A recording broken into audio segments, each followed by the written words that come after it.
Alors, évidemment, bonjour à tous. Vous voyez l'avantage de faire un peu moins de vidéos que pendant l'année normale, c'est de 1, que j'ai un peu plus de temps pour faire des graphiques, parce que c'est long, mais surtout j'ai le temps de jouer à Pokémon Go. Du coup, je voulais qu'on voit ensemble Pokémon Go en œuvre graphique.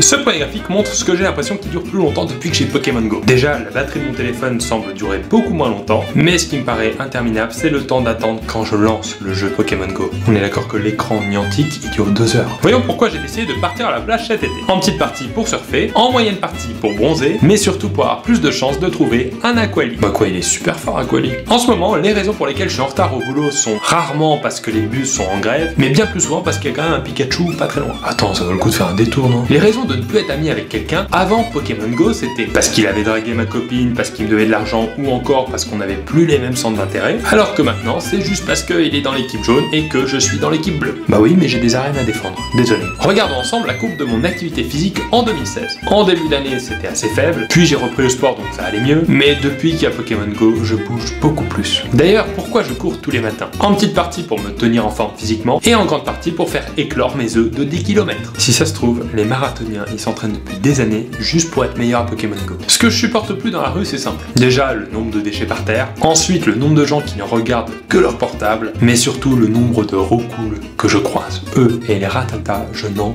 peux plus. Le graphique suivant montre quand est-ce que j'ai pris conscience que je n'avais plus de vie. Premièrement, quand j'ai commencé à attendre seul dans la rue après avoir posé un leurre. Deuxièmement, quand je me suis rendu compte que j'avais pris le temps de renommer tous mes Pokémon. Et finalement, quand j'ai réalisé que j'avais un badge randonneur avec plus de 2000 Pokéstops visités. Non, je passe pas du tout tous mes week-ends à faire ça, c'est pas vrai. Et cette dernière slide montre l'intérêt que j'ai eu pour cette vidéo. C'était marrant si j'ai déjà joué à Pokémon Go, j'ai compris les références, ça va, mais c'était vraiment nul si j'ai pas trop d'intérêt pour ce jeu. C'est quoi la différence entre un Pokéstop et un Aquali en fait? J'ai pas compris.